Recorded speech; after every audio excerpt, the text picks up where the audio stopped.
আসলে এই নদীর পাড়ে বসে আছি। অনেক অনেক বাতাস। আমাদের বিস্তীর্ণ নদীর পাড়। এটা হচ্ছে সাঙ্কু নদী, যেটা হচ্ছে ইউনুস মার্কেটের পার্শ্ববর্তী স্থান, চন্দনাইশ উপজেলা, চট্টগ্রাম জেলায় পড়ে যেটা। এখানে তো দেখতে পাচ্ছেন অনেকগুলো বোট রয়েছে। বোটগুলো হচ্ছে বালি উৎপাদনের জন্য।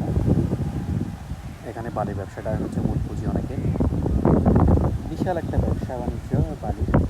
আর আমি যে জায়গাটাতে বসে আছি এখানে ব্লক তৈরি করা হচ্ছে সরকারিভাবে। আমি এতগুলো ব্লক বাহ্যিক মানে যে সরকারগুলো গেছে ওদের সময় কখনো দেখিনি, বর্তমান সময়ে দেখতেছি।